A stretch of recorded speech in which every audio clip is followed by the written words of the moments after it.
కీర్తి ప్రతిష్టలని పెంచేదానికి దోహదపడేటట్టుగా ఒక బ్రదర్హుడ్ ని డెవలప్ చేసేటటువంటి కార్యక్రమం ఈ ప్రభుత్వం విజయ్ గారు గెజెట్ తో కేంద్ర ప్రభుత్వం చేస్తున్న ప్రోగ్రామ్ ఒకటి, రాష్ట్ర ప్రభుత్వం అఫీషియల్ గా జీవో చేస్తున్న ప్రోగ్రామ్ ఒకటి, బీఆర్ఎస్ పార్టీ పరంగా భారత్ సమైక్యత దినోత్సవంగా మీరు అధికారంలో ఉన్నప్పుడు కూడా అదే పేరుతో చేశారనుకుంటా కదా.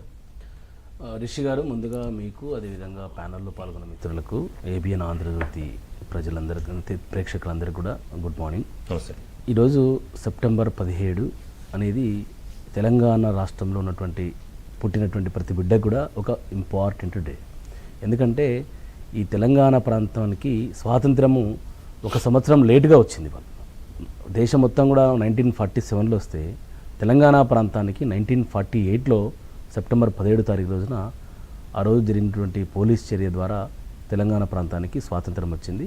అంతకుముందు అది వివిధ పాలనల్లో ఉండి ఎంతో నలిగిపోయినటువంటి చరిత్ర.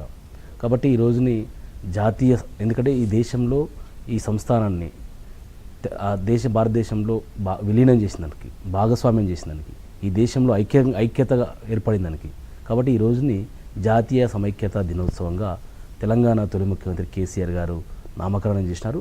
కాబట్టి ఈ రోజుని జాతీయ సమైక్యత దినోత్సవంగా మనం పిలుచుకోవాల్సిన అవసరం ఉంది. తెలంగాణ ప్రజలందరూ కూడా జాతీయ సమైక్యత దినోత్సవ శుభాకాంక్షలు తెలియజేస్తూ ఉన్నాం. దీన్ని స్ఫూర్తిగానే తెలంగాణ ఉద్యమంలో కూడా అనేక సందర్భాల్లో ఈ యొక్క సెప్టెంబర్ 17కి ఒక ప్రాచుర్యం కలిగినటువంటి సందర్భాలు ఉన్నాయి. సెప్టెంబర్ 17 వచ్చిందంటే తెలంగాణ ప్రాంతంలో ఒక రకమైనటువంటి భావజాలాన్ని, ఒక రకమైనటువంటి జ్వాలలో రగిలించినటువంటి చరిత్ర కూడా చూసినాము. గతంలో కూడా మేము కూడా అనేక సందర్భాల్లో సెప్టెంబర్ 17ను అధికారికంగా నిర్వహించాలని గతంలో ఉద్యమంలో ఉన్నప్పుడు, విద్యార్థి నాయకులుగా ఉన్నప్పుడు కూడా చేసినటువంటి సందర్భాలు ఉన్నాయి. బీజేపీ పార్టీ వాళ్ళు ఒక రకమైనటువంటి పేరుతో పిలుస్తూ ఉన్నారు, కమ్యూనిస్టులు ఒక రకమైన పేరుతో పిలుస్తూ ఉన్నారు. అదేవిధంగా కాంగ్రెస్ పార్టీ వాళ్ళు ఇదేదో సుపరిపాలన వాళ్ళు ఏదో కొత్తగా పెట్టుకున్నారు.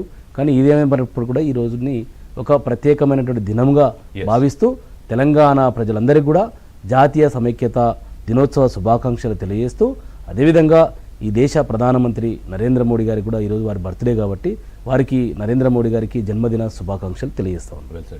సో ఒక చిన్న బ్రేక్ తీసుకుంటా, ఎందుకంటే